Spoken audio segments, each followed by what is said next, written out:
It is about you. You are the selling point, and the landscape is changing. So be your authentic self, because no one wants to go to work being miserable all day. Look at your own resume, look at your own LinkedIn, and look at your impact and what you have provided for that other company. And if you write things in that context, you're going to talk to the next employer. In my opinion, it's about giving the customer what they really want and just blowing their mind once they get it. And that's what I really love to see, honestly. Get people to do more of home cooking, home cooked meals, healthy meals, so we can all live long and happy.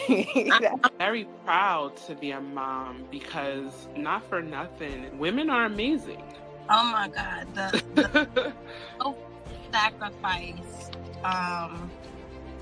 And how we make it look so easy. I was just telling Joanne before we got on the call, I said, I had to run from my daughter's school. They had an Easter egg hunt. I said, all right, Mom, I gotta go to work. But, you know, just as moms, we make it happen. You know, supernatural abilities, we are the example for them, you know, and I know that with them being a better version of us. You have to try. You never know how creative you are until you try. Because I didn't think I was creative. I found my creative side during a horrible time in my life.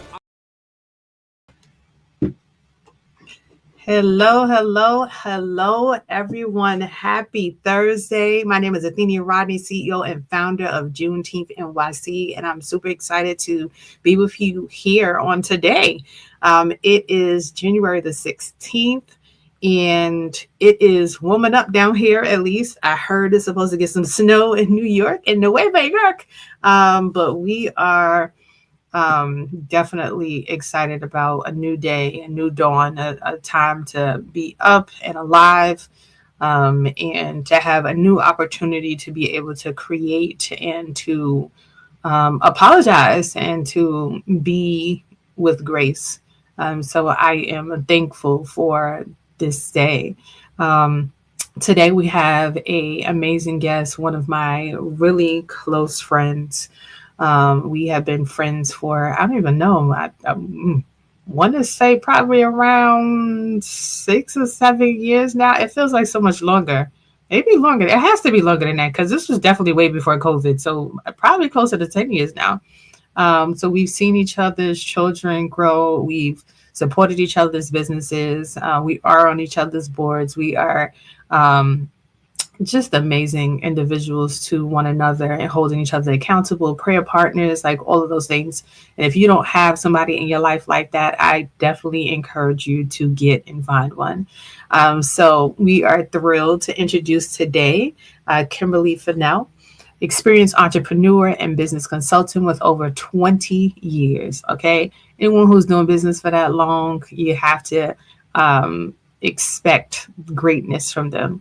She's an expert in supporting entrepreneurs, small businesses, and creative professionals. Kimberly is the founder of Entertainment Business Support, which is short for EBS Administrative Services, established in 2003, where she provides project management, event support, and administrative services to help businesses thrive. She's the first person I ever met that was doing virtual assistant kind of work and taught me about the ropes. So she has some really great things to share. I'm looking forward to hearing. She has a platform designed to empower creative professionals through coaching. In 2013, she launched Biz Savvy Artist. That's the organization that I'm on the board of. It's a platform designed to empower creative professionals through coaching, workshops, and resources to grow and succeed in their business. And that is actually held here down in Atlanta, Georgia. Kimberly is a proud graduate of Clark Atlanta University, CAU, and I'm going to spell my night, and serves on the board of NABFEME and Juneteenth NYC, as I shared. Her work has been featured in VoyageATL, which is really dope, and other media outlets as a passionate mompreneur, and she definitely is that, and she's raising kidpreneurs as well, as her daughter is really dope. If you ever engage with her, you know what I mean. Kimberly skillfully balances her professional life with her love for the arts, exemplifying the dynamic and driven spirit of a true goal-getter. And today we're going to be talking about goal-getter strategies, achieving business success. So I am going to welcome my friend and our speaker for today, Kim Fennell. Hello, love. How you doing? Noon.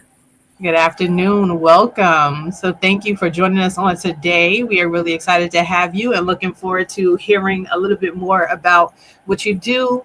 But before you jump in, is there anything that you want to add to your bio that I didn't share? And at the end, you can also tell us about what you have coming up.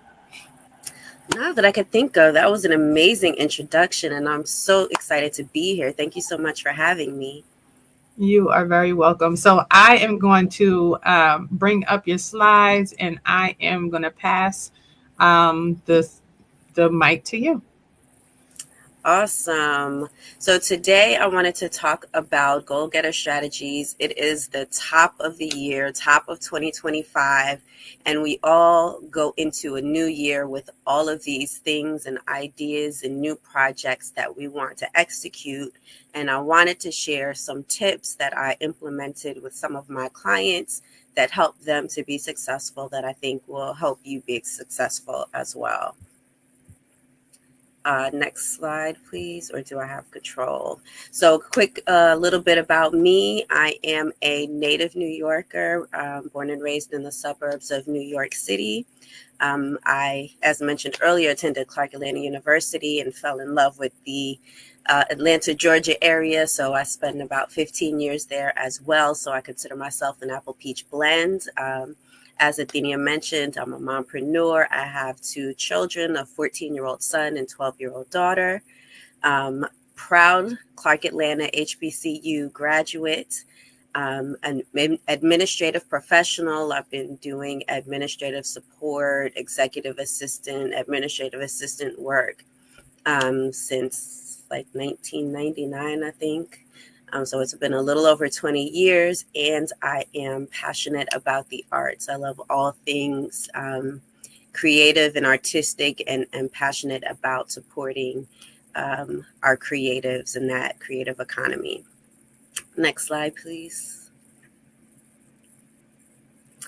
So a quick disclaimer. I'm going to share the story of one of my clients in particular. Please note that the results may vary. What your results are based on what you put into the efforts of building your business and the tasks that I'm about to share with you. And then I also want to reiterate that this is overnight. So this was not overnight. So don't expect, to have a goal on Monday and have it accomplished on Tuesday. It doesn't typically work like that. I'm not going to say it can't happen, but that is not the norm.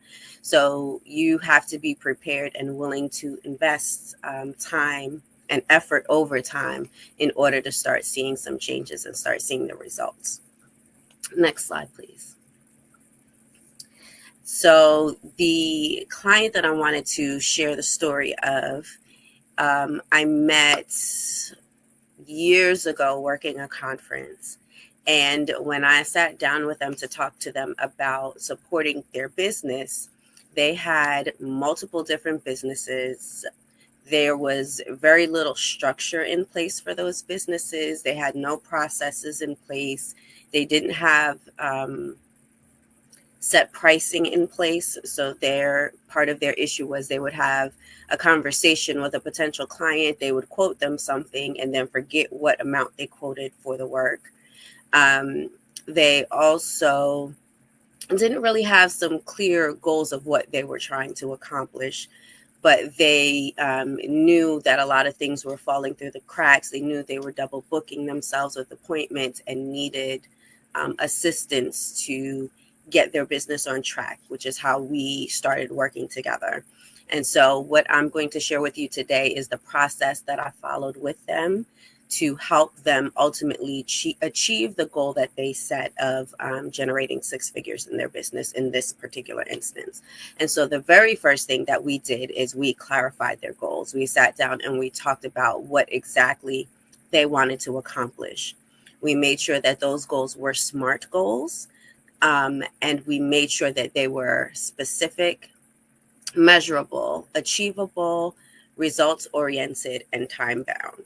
And so if you know me business-wise, you'll know one of my pet peeves is when people tell me their goals are to get to the next level, because I don't know what that means. It's not specific. You're not telling me a specific thing that you want to accomplish. You're not telling me when you want to accomplish it.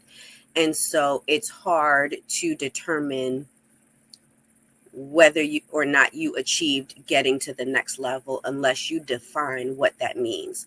And so in his instance, he set a goal of, I want to generate 6 figures. I want to hit that $100,000 mark in revenues.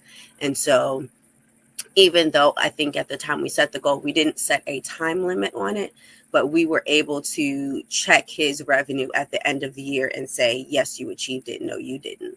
And so that's one of the things that we want to do, is make sure that you are setting a goal where you can go back and you can look at what you've accomplished and be able to determine if you achieve that goal or not. Next slide. Then we began creating a process. We sat down and we talked about what we wanted the client experience to be when they worked with his business. We talked about what the structure of that process would look like. So in his particular instance, he was a marketing and design firm. And so my first question to him was, okay, when you've met with the client and they're interested in your services, what do you want to happen next? Am I following up with an email? Am I giving them a call? Am I sending them a proposal? Are I giving them a quote? Are you asking for a deposit? So you need to give some thought to what you want the customer experience to be like, and what are the processes that need to be put in place in order to make that happen. Next slide, please. Then we also looked at who he wanted to serve. So when he first started the business, he was doing a low-cost graphic design, offering logos and things like that, flyers, for a minimal cost. So one of the things that we evaluated was, back to the goal, if we know you want to generate $100,000 in your business, selling logos for $100 is not really going to be effective in terms of helping you get to that goal. So we need to reposition the business. We need to reevaluate who we're targeting. And so maybe your target market isn't the individual that just kind of sort of has an idea but isn't really established. And maybe we need to look at maybe mid-sized businesses that have a bit more of a budget and can afford to invest a couple $1,000s on a project. And you're doing maybe more than a logo. Maybe you're doing the logo and you're doing a website and like rebranding their business. So that was another big decision that we had to make, was evaluating who their audience was, what their audience was able to invest in his services, and what would make a good fit in terms of him working towards the goal that he has. Next slide, please.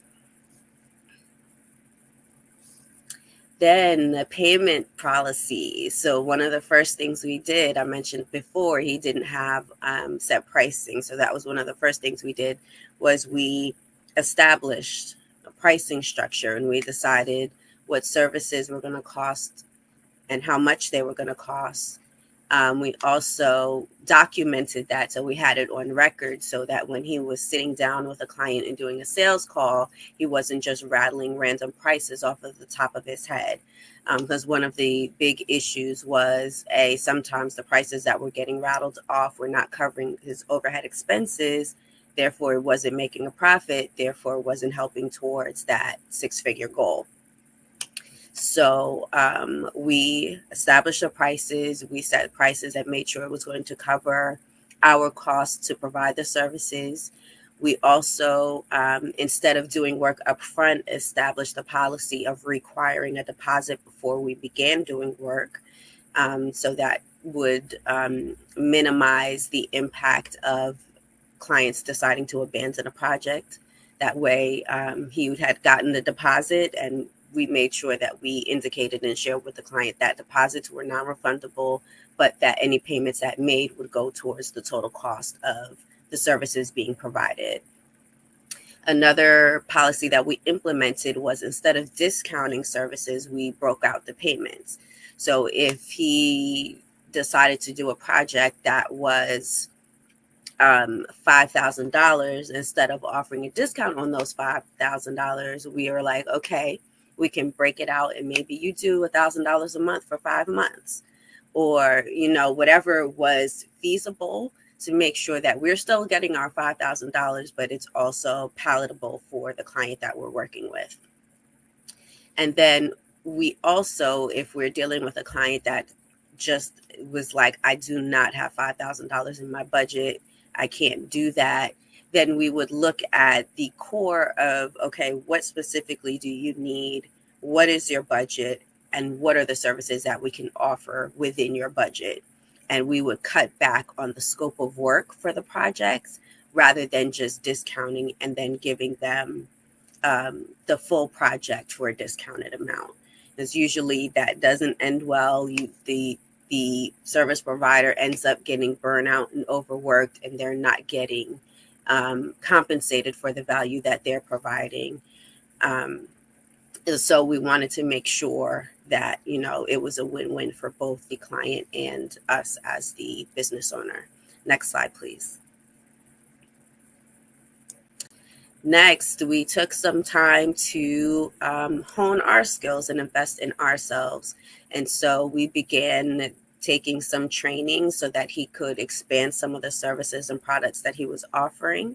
He also had he also shared a lot of those trainings with me as well, so that I could have the same information that he had and could understand where he was coming from as we were beginning to pivot the services that the company was offering, as we began to pivot the target audience that we were serving.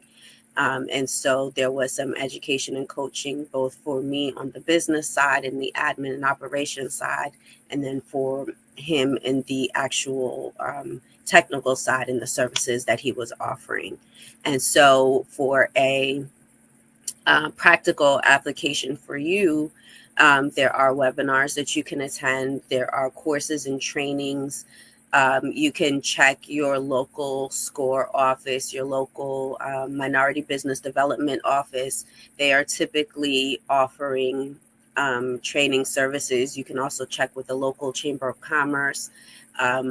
All of those entities typically have some type of professional development training that they offer that's either low cost or no cost, that your business and your employees and even contractors can take advantage of, to enhance your skills, enhance your knowledge, and help you to expand the work that you're doing in your business. Next slide, please. The next step was also reinvesting into the business. So once we kind of established, okay, this is the knowledge that we've taken in, this is who we want to serve now, these are the services that we wanted to offer, then we need to make sure that we had the tools and resources in place to do that. And so it was investing in software, it was upgrading equipment, it was also building and expanding the team. And so with him, it was a marketing firm. So he was also bringing other people that had marketing skills and graphic designers. He brought in someone that could help with copywriting for when we're doing websites and landing pages. And building your team is not always going to be hiring a full-time employee. It can be hiring someone part-time. It can be hiring a contractor that's working under your business to service your clients. And so there are different ways that you can do this in terms of the resources, the tools, software. Sometimes you can do like a barter exchange situation. Sometimes there are people that are selling secondhand equipment that's still in good condition that you can invest in if you're not in a position to purchase brand new equipment. And you can also look into grants for equipment. There are a lot of entities and government agencies and things like that that also will offer funding and financing to help you purchase equipment for your business. So those are several things that you can look into as well. Next slide, please. The next step was we worked the plan. So we began to implement the processes that we had established earlier on in the consulting phase, and we were consistent with following that process. So we established, he did the sales. Once he kind of sold them on whatever the product or service was, then I took over and I sent them a welcome email. I sent them a proposal that they had to sign, sent them an invoice so that they could make their deposit. We performed the services. We sent it to them to get their approval. If there were adjustments that needed to be made, those adjustments were communicated to the team that we had built out that was providing the services. The team would make the adjustments. Client would review. Once they approved it, they got another invoice for the balance that was due or the payment increment that they were on. And then once we received final payment, then the deliverable was turned over to the client. And so we began to work that process, and we began to identify, okay, this thing is working, this thing needs to be tweaked, this thing needs to be adjusted. But because we had a process, we could see where things need to be changed. We could get a good idea of time frames and turnaround time. So as we begin to work with new clients, we could adjust as we go, which is the next phase. If we go to the next slide, we evaluated the results of working the process. We would periodically check in, and I would ask the client, how do you feel about how things are going? What do you think we could improve on? What isn't working the way you envisioned that it would? What do you think we need to tweak or change or adjust? We did that both internally from the business side between the individuals on the team. And then we also did it from the client perspective. We would take feedback that we were getting from clients and take that into consideration. Next slide, please. And then we would adjust. Your process, your business plan is not set in stone. I always say it's in pencil so that you can erase and change and adjust and tweak. It's a living document that's, as your business is growing and developing and changing, your plan and your process is going to change with it. And so you always have to be prepared to make adjustments and tweak things as you are operating your business. And so once we adjusted the process, we go to the next slide. We would work the new process. We'd work the revised process and do that consistently and see what the results are from there. Is there more client satisfaction? Is the team less stressed out and overwhelmed? Are we meeting deadlines? Are clients getting the deliverables that they requested? So we are constantly working the process. We're constantly evaluating what is happening. And there's a consistency of, iterating as we go. Next slide, please.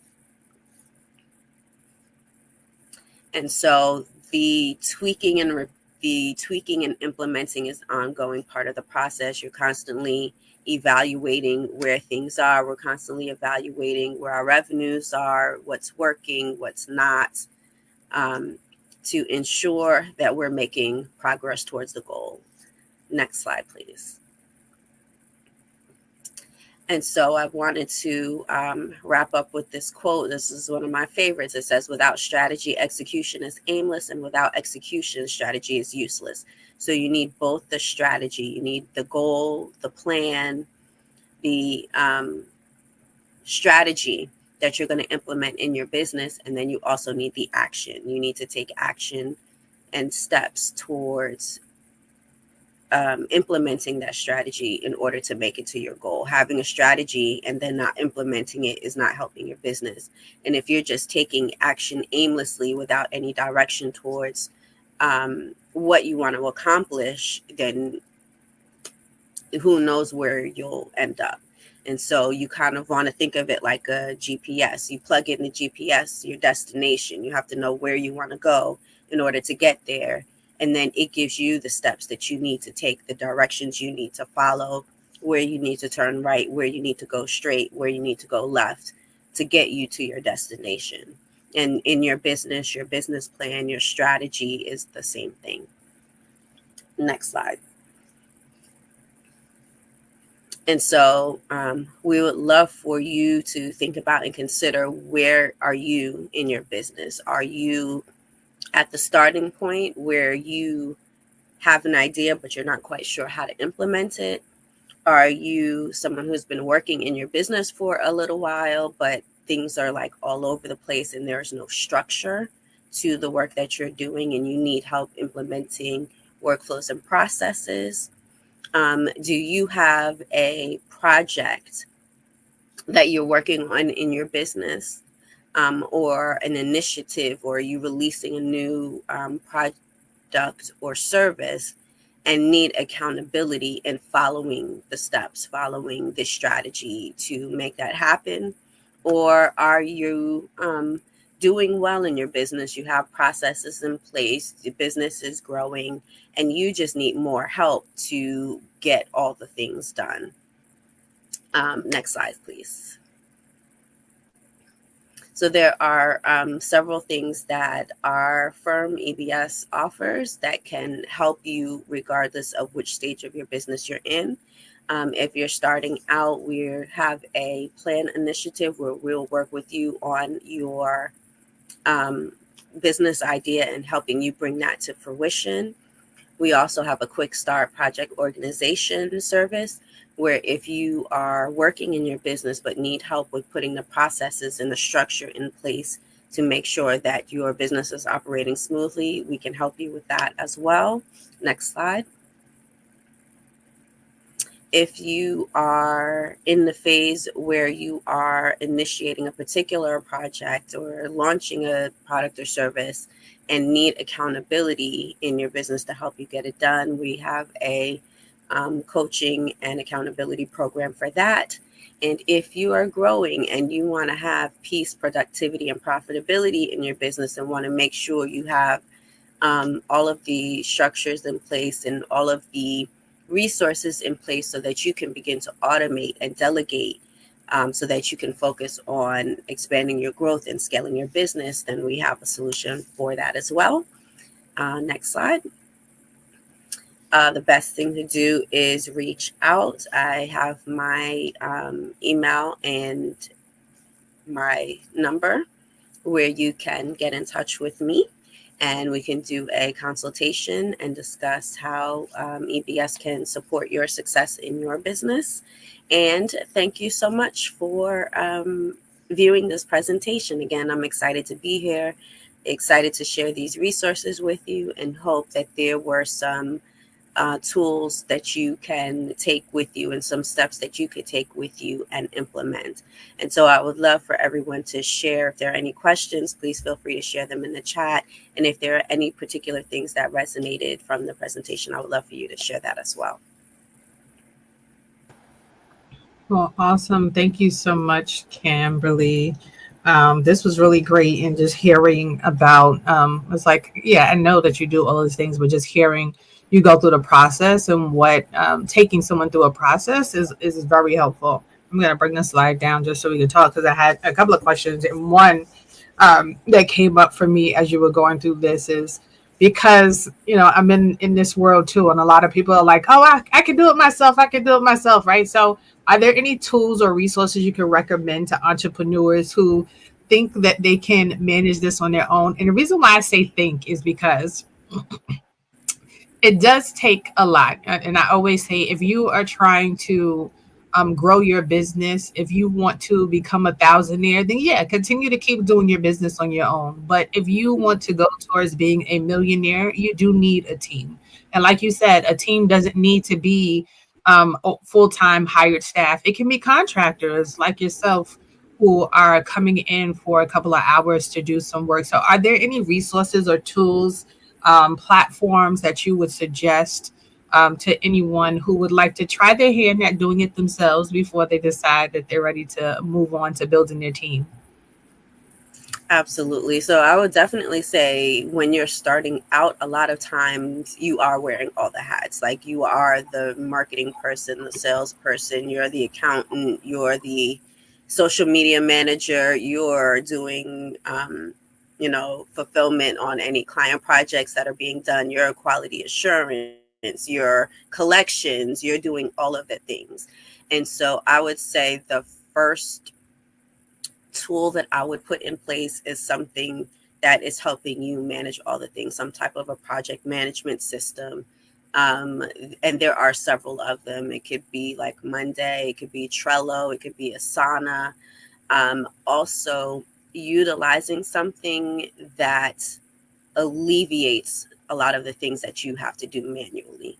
So if it's something that's along the lines of a platform like a Dubsado, of Thrive, anything where you can set up a workflow in a system and it can do some of the steps for you to take some of that stuff off of your plate, that would also be helpful for somebody that's kind of a one-person show until they start expanding their team. I love that. Thank you. And now I know at the top we talked about you being a mompreneur, right? How has your experience as a mompreneur influenced your approach to business consulting and supporting other entrepreneurs?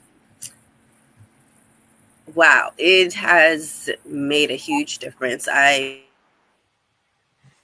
remember like years ago before I had my kids, I was kind of like, my business was my baby. So that was what I put all of my time and effort into. And that was I woke up at 3 a.m. with an idea and I would go and sit down and I would do it at 3 o'clock in the morning. And then I actually had my real babies. And then I couldn't do that anymore because there was, a child that needed my attention. And so I had to be more intentional about structuring my business to create the work-life balance that I needed so that I could give my actual children the attention and nurture that they needed. I had to begin to tell clients, no, you cannot call me at 2 and 3 o'clock in the morning or 11 o'clock at night, and I'm not going to answer your call at that time of day. I need boundaries now so that I can be mommy when I need to be mommy. And then when I'm on the clock, I can be effective for, providing the services that I need for you. If I'm trying to do both at the same time, it's not going to work. And so, there's work time where my kids understand I'm working and they are entertained and preoccupied and I'm focused on my clients and I can give them my undivided attention. And then there's mommy time where I'm like, okay, work time is over. Whatever you're sending me after a certain point in the day is going to have to get taken care of the next business day. And now I can focus on being a mom and the extracurricular activities and, the nurturing and attention that they need in order to thrive and be successful. I love that. Yeah, thank you. It's it's the balancing act, right? I'm a mompreneur as well. Wanting to be present with your kids, wanting to also help them to achieve their own goals. And putting time into their goals is also a part of it, in addition to like their schooling, because both of our children want to be entrepreneurs, childpreneurs, and have ideas on what they're trying to do. And so I know how that definitely affects. So just knowing and hearing you talk about scheduling things out so that you can make time for both, that you're able to make time. I mean, and we do it, right? If you had a 9 to 5, we're doing it in that space. But having the flexibility to say, you know what, I'm going to do my job when the kids go to bed or, in the morning versus at the time that an employer wants you to do something for or clock in for a particular job. So thank you for sharing how your experience being a mom and an entrepreneur kind of curtails how maybe what clients you may use or take on and things of that nature. So my next question is, what advice would you give to a creative professional who struggles with monetizing their talents and turning their passion into profit? So in the creative space, I think a big thing for artists is one, them understanding the business of what they're doing. A lot of times they are skilled in the art, whatever that field of art is for them, but they're not always knowledgeable about the business operations and how things work from a business perspective. And so I think one, them understanding the industry that they're in, how money flows, who it flows to, where it flows through is extremely important, first and foremost. And then they can begin to identify the things that they have within their skill set, within things that they've created that can be monetized, particularly in the creative industry. A big part of that too is ownership. So them understanding intellectual property, understanding their intellectual property rights, and being able to leverage that. So perhaps they created a song and now they have registered their song with the copyright office, and then they can look at, well, do I license it so that it can be used in commercials or in movies or things like that? Are there opportunities where they can use the lyrics of the song in a particular way? Maybe they license it to somebody that's doing a book and they're able to include the lyrics in the book and they can get residuals off of that. And so I think it's, again, understanding the industry, understanding how things are used within the industry and what they can sell. I like that. I've never even thought about that. Like, that's pretty dope. Being able to do some of those things. So I hope those of you, I'm not a creative, although I am, I kind of stopped saying I'm not a creative. I am a creative, and I guess we all are creatives in ways that I'm just not the artsy creative that most people typically think of. Like, I don't make songs. I don't think you want to hear me sing outside of the shower. But there are so many ways that we're creating things, whether we're creating programs, we're creating ideas, events. Those are all different ways to think about being a creative as well. And some of the suggestions that you offered and being able to duly use things. And I think I was in an excerpt in a book, and they were talking to us about like how to use the book to continue to sell, to do workshops, and to have additional pieces and stuff like that. So that was something for me that I was like, wow, like it opened up a whole nother world. So even just thinking about how you can take what you are doing in your business now and how you can extend it out beyond yourself, because that, again, if you want to become a millionaire or going towards you making six figures in your business, you have to find multiple streams, but not, and I would like to preface this, the multiple streams shouldn't be different businesses that are on different pathways. Like, you shouldn't be doing 10 different things, but they should be things that align with themselves or align with each other in some way or form or fashion. Absolutely. Ideally, you do want them to be interconnected. I mean, there are people who have managed to create completely unrelated businesses and do different things, but normally they own it and they're hands off, and there are different people operating those businesses for them. So it's not typically the same person that's running the car wash that has the marketing firm that's also a singer. It's like there are this person is running the car wash and this person is managing the marketing firm, and then I'm focused on being the singer, and I might have a business manager that's managing all of the different pieces of what that looks like. But yes, ideally you want to have extensions, I guess I could say, of your business where you are leveraging your skills, your talents, your intellectual property to generate additional income and revenue for your business. Totally makes sense. Since the topic was goal-getters, in your experience, what key qualities defines a goal-getter? Ooh, I would say someone that is determined, persistent, willing to work hard,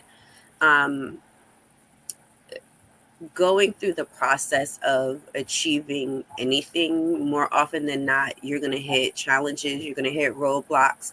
And so it can't be someone that's going to get deterred easily. So you kind of have to be willing to, okay, hit roadblocks and learn your lessons from it so that you don't hit that same roadblock going forward. You also want to be someone that's coachable, somebody that's willing to absorb information from other people that have gone down that path, you know, prior to you. And so you're not always having to recreate the wheel, but you can glean from other people that have been successful in their endeavors and apply that to what you're doing, and, you know, being able to take it and run with it. So definitely being a lifelong learner, being coachable, being receptive to information and other people, because we all don't know everything. So you have to be willing to receive from other people that have expertise in the areas that you don't, so that you can propel forward. Yeah, I love that, because I've definitely run into some people as of late who are not coachable, but they think they are. I'm like, you have to be coachable if you want to be a part of a team. You have to be coachable if you want to grow, like you said, if you want to manifest things for your future. Because if someone doesn't feel comfortable being able to tell you when something is not right or if things are wrong, then I'm going to keep moving. I'm not going to stress myself to stay and be around you. So that comfortable thing is such a big piece. And being willing to coach as well with the things that you do know, so that you are reciprocal, so that it is a share, that is a give and take in spaces where you are. So thank you for sharing that. That was a really good points to highlight. A couple more questions that I have for you. What is one fundamental strategy or mindset shift that every entrepreneur must adopt to achieve long-term business success? Long-term, I would say being adaptable, because being in business, just actually in life period, things are always evolving, things are always changing, things are always moving. And so what worked yesterday may not work today. And it's ironic because I was just watching a video yesterday that was talking about the first Black automaker. And they were talking about how they started out making stagecoaches, and then the transition to cars started happening. And then cars became the thing, and people weren't buying stagecoaches as much anymore. So then they had to learn about automobiles and then start figuring out how to make cars. And then they started shifting to that. If they would have stayed just making stagecoaches, they would have went out of business a lot earlier than they did. They ended up, I think, lasting something like 74 years, something like that. And so, you know, you always have to be ready to adapt. Like, real talk, when I was in high school, I was learning how to type on a typewriter.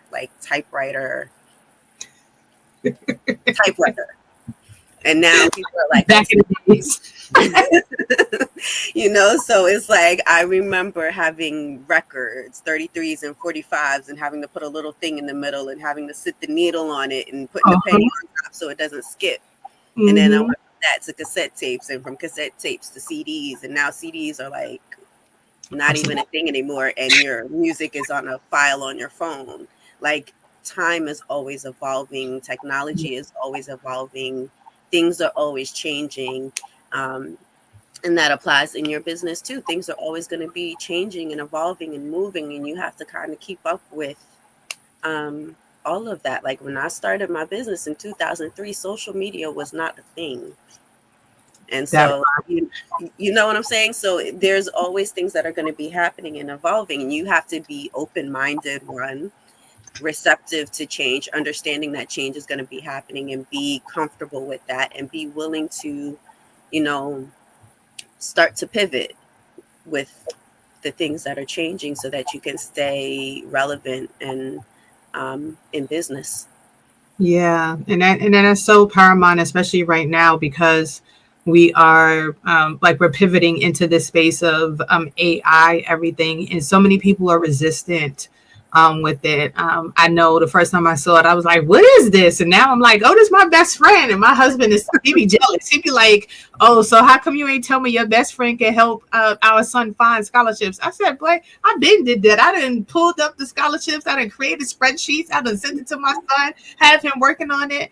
And he was like, yeah, I was talking to somebody and they was telling me, and he was like, so I was like, yeah, like that is the wave of the future for us right now. Like it is helping us to again, especially if you are a solopreneur and you are doing everything by yourself, like these are some of the tools and the things that you can use to put in place. But if you are not, up on it and not trying to figure it out, every week I feel like it changes, like something new is coming out, there's a new update, and then things are being taken away, like this whole idea of TikTok being removed, and I'm just like grasping my pearls, like what?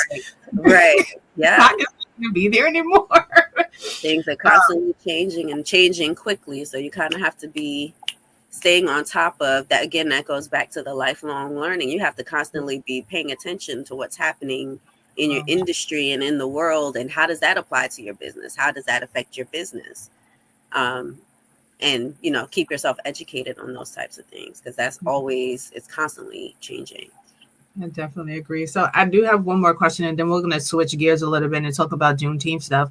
But I know you've been on before, and I know you've answered this question before, but I always feel like, like the Bible, when you read it at different points in your life, you're like, oh, it hits just a little bit differently. So I'm going to ask the question again. What does Juneteenth mean to you? How does it sit with you now, especially with everything that's coming up, the new administration and everything that's been happening around diversity initiatives and inclusion initiatives? Like, what does Juneteenth mean for you? I think it's a combination for me of looking forward and looking back. So I think from the perspective of the people that initially experienced Juneteenth, it's the hope of the future and what's to come and potential opportunities. I think from now being reflective, there's also a sense of pride in who we are as a people and our resilience, and looking at all of the obstacles that we've overcome to get to where we are now. And still yet hope for the future that, we overcame slavery, Jim Crow, civil rights movement. Yeah, I feel like things are kind of tough right now, and probably going to be tough, going forward for a bit. But I feel like if we could overcome it then, we can still overcome it now. Like, speaking to the Bible, he's the same God yesterday, today, forevermore. So whatever he brought us through back then, he can bring us through going forward. But it's also, again, being knowledgeable. If we don't know we came over it before, how do we know we can get over it going forward? And so for me, that's the significance of Juneteenth, is understanding our history and where we come from and what we've done and where we've made mistakes and where we were successful, so that we can begin to apply those things, in our lives now, and take those things with us, so that we can think about, hey, this thing is circling back again. So how do we approach this thing? Because we got through this last time. Let's figure out how we can get through it this time. I definitely like that. Sorry, I'm muting because I'm having coughing attacks every now and then. This cold just won't leave me. But I definitely agree when we're talking about like just being able to look back and to really understand. And there's so much of our history that we're still uncovering, we're still finding out about. I mean, even like you said, the story that you shared about the Black car owner and what he did and how he continued to grow, like that is amazing. And it's like, I've never heard of that story. And I'm not, and I know that others haven't as well, because I saw all of the comments under it, like just talking about that. So there's still a lot about our history as African Americans that we're still finding out. And so I thank you for sharing what you think about Juneteenth. So we're going to switch gears just a little bit and talk about your role with the Juneteenth Advisory Board as our lead for the virtual summit. So do you want to talk a little bit about and put your call to action now? Because I know we have a couple more days before our application is due for our speakers. Absolutely. So I have been a proud member of the Juneteenth NYC board for, I think, 4 or 5 years now.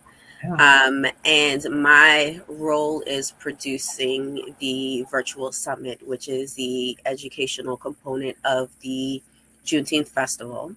The Juneteenth summit, we stream every year on the day of Juneteenth, and it's the full day where we're providing information, resources to the community.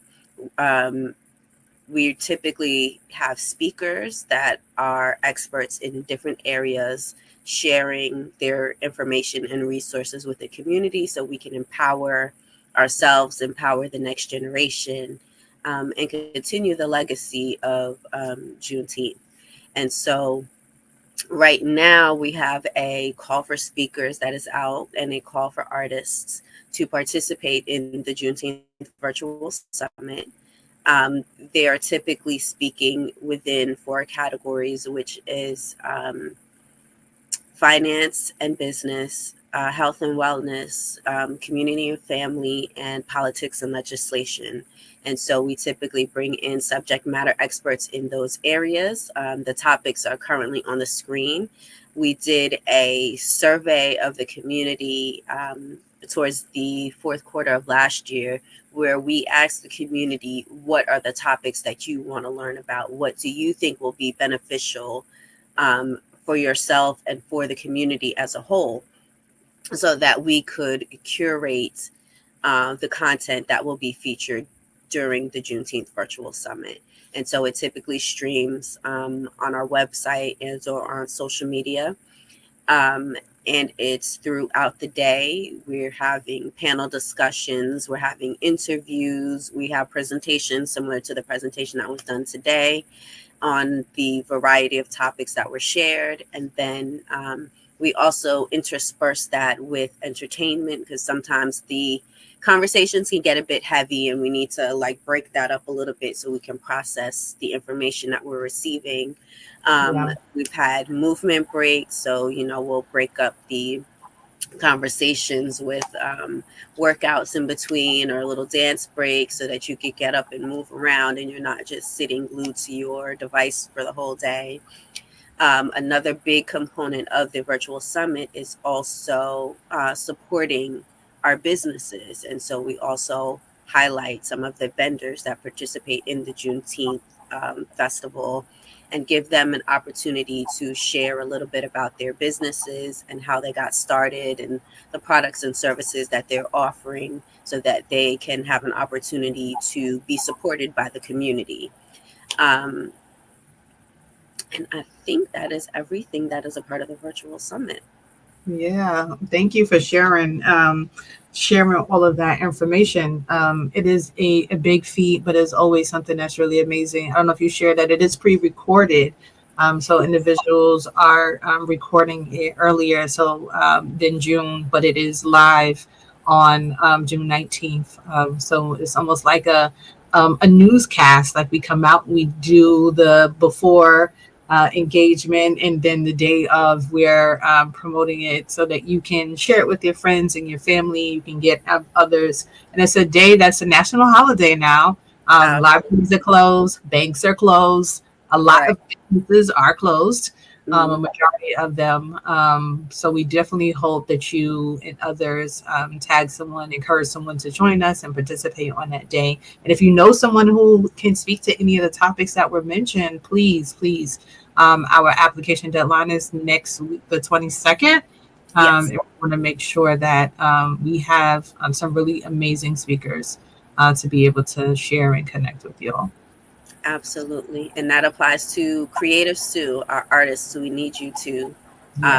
In past summits, we've had some amazing talent, everything from storytellers and poets to improv groups to dance groups, singers, spoken word artists, anything you can read a book. If you're an author and you have a book that you want to share, you can do that. If you have a film, maybe a short, you could do a screening of like a short 10-minute film, and we could do like a quick Q&A after. So there are definitely several opportunities. Any type of artist, that will translate well virtually for the audience would be a great fit. So we want you to apply as well. So thank you so much, Kimberly. It was a pleasure having you on with us on today and sharing a little bit about what you do in your business and the work that you do with Juneteenth as well. We are always excited and thankful to have you as a partner, and like I said, as a friend, a prayer warrior, like all of those things that we do, and holding each other up, a mompreneur, because even that can be challenging at times. So I thank you again for being with us here today. So I'm going to put you back behind stage. I'm going to close this up in the next couple of minutes. So thank you again. Thank you. Pleasure. You're welcome. So thank you everyone for joining us. Just a couple of more things. Thank you for everyone who submitted applications for the Black Kings. Yesterday was our deadline, and we met our goal of the number of individuals who we wanted to reach. So we will be making the announcement, and we were doing a press release as well for those who were nominated and who were chosen. So we're really excited about that. We have some really dope individuals that were submitted, and we look forward to highlighting them, because we got to do more with our men. And I'm just glad and grateful that God imparted in my heart to put something together so that we can do something for them. So that is off and done. Like I said, we have next week, the 22nd is our application for our speakers and for any performers for our virtual summit. We also have on the 25th, the deadline for anyone who is a designer. If you are a designer and you would like to be a part of our fashion show, you must submit your application by the 25th. So the first application due is designers, then the next will be our models, and then the next will be our glam team. So just go to our website, JuneteenthNY.com, to submit your application. You'll need to submit pictures of your work so that we can see that it connects with us. And we're really honing in this year. It was based on, if you can see at the very top, the three flags, the American flag, the Juneteenth flag, and the Pan-African flag. All of those have a thread of red in them, which is talking about the blood that was shed and the work that our ancestors did. So we are looking for people who can highlight those things. So someone who might be able to showcase or has clothes that have that as a theme or thread or something in that effect. We definitely encourage you to be able to apply. We are looking for 6 to 8 designers to be able to be a part of the fashion show. And last year, our fashion team got so much exposure. So it is definitely a great space for you to be a part of for that. Let's see, what else do we have coming up? All with us. I think that's it. We have a lot going on. We are preparing for Black History Month. February 1st is something that is called, Freedom Day. It is the celebration of when the Emancipation Proclamation was signed. It is also the celebration of when we started to celebrate Black History Month as a month instead of a week, because it used to be just a week. Could you imagine? It was only a week, and now it's a whole month. But now what we're doing here at Juneteenth is we're making it a whole year. 365 is when we celebrate Black history, because we deserve it. We're a part of the fabric of America, and we need to be celebrated year round, not just on a couple of days. So we definitely encourage you. Please follow our page, Juneteenth NY, on Instagram. We have a lot of information, and go to our website often. We are always putting up new stuff and talking about what we're doing. We are looking for volunteers. Always apply if you are interested in being a volunteer with us. We have a number of great things that will be coming up. And I think that's it. that I have about Juneteenth. I do want to share something about my business, right? Because I run AR Business Expansion, and that is just an opportunity to help you. Like Kimberly was talking about streamlining your processes. It is something that is very important. Again, if you are interested in growing your business so that you can streamline your processes, we have a platform that can help you do just that. And automation is key, like having things be automated so that you can get to things can happen faster and you don't have to be a part of it. Like that is amazing, especially your social media. Like that's number one paramount. All right. But I just wanted to share that. Go to my website, atheniarodney.com, or follow me on Coach Athenia Rodney. People are always yelling at me. They're like, oh, you never told me. I didn't know you had your own Instagram page. I didn't know this. I didn't know that. So I am trying to do my best to share my information wherever I am so that people can know and can follow me, because we're talking about some really great things. A lot of things that Kim mentioned about talking about your SMART goals. I also talk about your SWOT, your mission, your vision, creating avatars for your business so that you can build out your marketing plan. So that you can be able to attract people that you really want. And so that's all, y'all, for today. I thank you, appreciate you for joining us as always. We will see you next week, Thursday. And have a great weekend. Stay warm, y'all. Stay warm. You see, I'm warmed up. Have a good one. Bye.